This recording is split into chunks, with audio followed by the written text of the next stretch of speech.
And we're back. Thank you.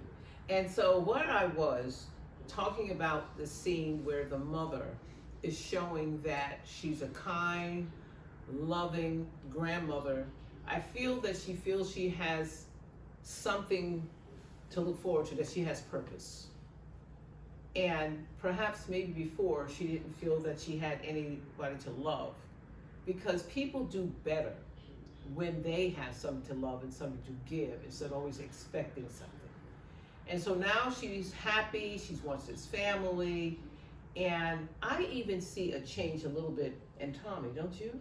I do, a huge change. Mm-hmm. So even Tommy is loving this whole family scene, even if he is showing restraint because he's afraid to trust this kind of feeling. It might be a little bit too much for him, and he's not ready to put his guard down, but he really does want to show love and be loved. That's what I love about this character.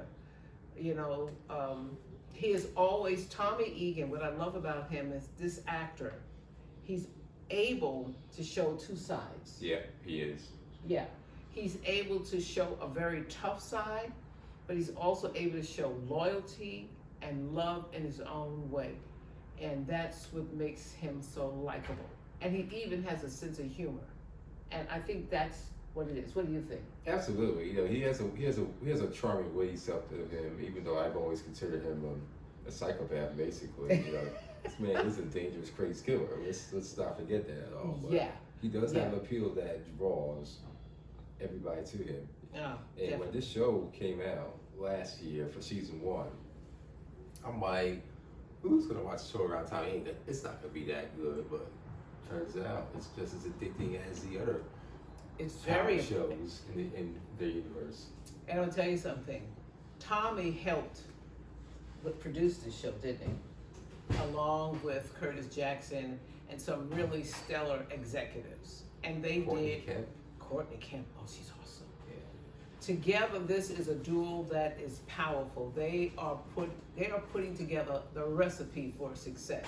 And it has shown time and time again that it's very few people or executives who can produce such a stellar group of actors and the settings and everything be in place, and it just, each character, you can feel each person's character and their delivery is right on point. What do you say? Spot on. Absolutely, 1,000%. And that's what I love about the Power Universe. Moving right along to the next scene. So Tommy goes to the warehouse. Am I correct? Yep. And I love how they showed Cain and Abel, you know, that brother diverse thing, you know, with Jenard and Diamond. I call them Cain and Abel because they have a very tumultuous love-hate relationship. Right now they hate each other. But I know deep down, somewhere way deep down, that they do care about each other. Right now it's just pure hate. They hate each other. They're trying to gain territory. The baby brother is really one of those type of characters where it could be his youth as well. Like, this is what I want, I'm gonna do it, and I'm not taking no prisoners, I don't care. So he wants to kill his brother if his brother gets in the way of his territory. And his brother, being more of a leader and kind of a more calm demeanor, wouldn't you say? More. Yep, certainly more relaxed, for sure. He's more just, wouldn't you say? Yeah, for sure. He's a thinker. I mean, he does express the same thing about, hey, if my brother gets in the way, we're gonna have to take him down. But it's the way he conducts his meeting compared to how his brother conducts his meeting. So Tommy is sitting in the back, watching both. And when he sits there with his partner, Diamond, there's one of the characters, one of the actors, I forgot his name, the young guy goes, Chewy. Chewy goes, yo, like, why are you taking orders from this white boy? Slavery is over. And then Diamond corrects and says, this is my partner. And you don't like it, you can leave.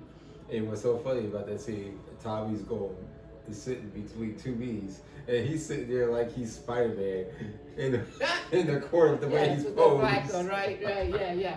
And it says, so what is Casper the Ghost. And Chewie goes, like, why are you sitting back there like Casper the Ghost? For those who don't know who Casper the Ghost is, Google it. Casper the Ghost is from a cartoon. I think that came out in the 60s. And there was a movie too that came out in the 90s. Okay, I didn't know that. And so he's saying ghosts. And I think that also that reference for ghosts was also to kind of keep us remembering the other power, right? The original power. But anyway, so that was a real cool scene. So Tommy explains that I'm the new partner in town. If you don't like it, then get on board or you got to leave. And he gives each guy, what was that, like, was that drugs, like, or was it the money? It was money. It was a bag of money, yeah. It was a bag of money. I couldn't tell, there was so much of it. Mm-hmm. But so he gives them all their cut. And all the guys are like, okay, I'm down with this. I'm down with this, except Chewie. Chewie's like, yeah. Whenever you get someone in your camp that's not really on board, but they're like, yeah, that's the Judas. When you say? For sure. If it's too easy, don't believe it. I mean, if he is already talking negative and he's like hesitant, that means that's the one you have to watch out for. That's going to be the mole, the spy, the one that betrays you, because he is not all in. So, therefore, you can't trust him. But anyway, Tommy's not worried about that, is he? Not at all.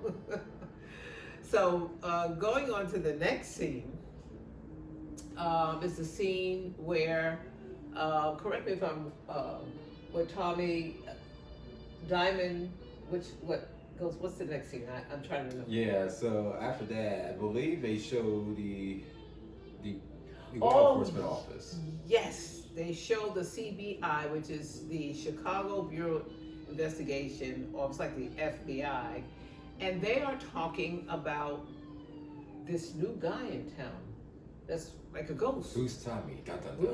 Who is this Tommy Egan? And then they say, oh, Tommy Egan is dead. He was burned in a fire. Well, that's impossible because it looks like he's here. He's alive. We need to find out who this guy is, because whoever he is going to be the ringleader, and then we can take down everybody else. So that's basically what they're saying. But then they also show in the next scene the Irishman. And what I like about this scene is that I've noticed that he's asking for an extension, right? Mm-hmm. Now he's asking for an extension from the what they call them? The starts with an S. Serbians. Yep, they call them Serbs. Serbs. And he's asking for an extension. He says, your father was really good to me. We worked together. And then this young guy goes, well, that was with my father. That ain't got nothing to do with me. Okay? I'll give you 30 days. That's it. That's all you get. Yeah.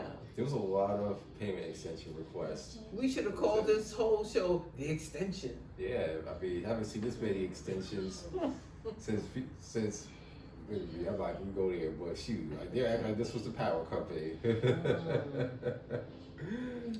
Yes. And this is a top actor. I've seen this actor many times. I think in this show his name is Michael, isn't it?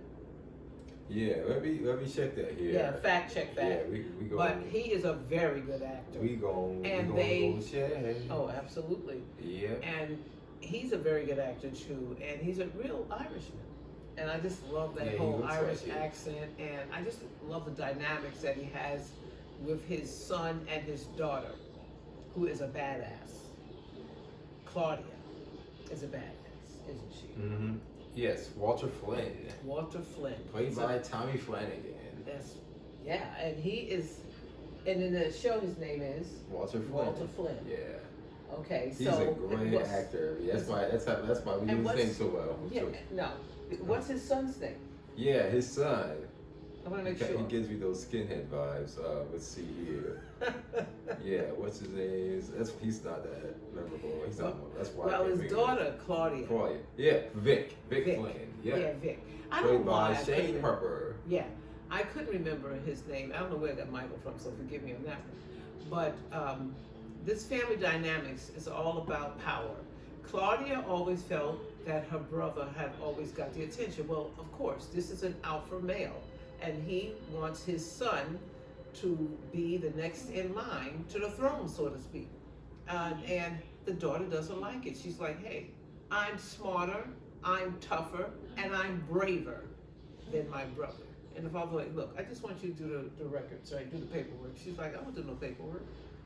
So she goes off on her own from last year, and she discovers how to make a drug on her own. And she's secretly trying to build her own empire without her family.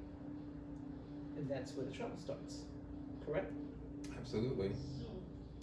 So after that, she says to her brother, because, you know, I'm going to have to really be careful, because when Tommy finds out that I murdered his partner, it's not going to be good. So it sounds like to me that she has a little fear of Tommy. Not, of course. she doesn't have any fear of anybody else, though. But there's also kind of a sexual tension or something there. Remember when they did the kiss and he fell over? Tommy, remember she kissed him, kind of kissed him? I remember that. And he fell over.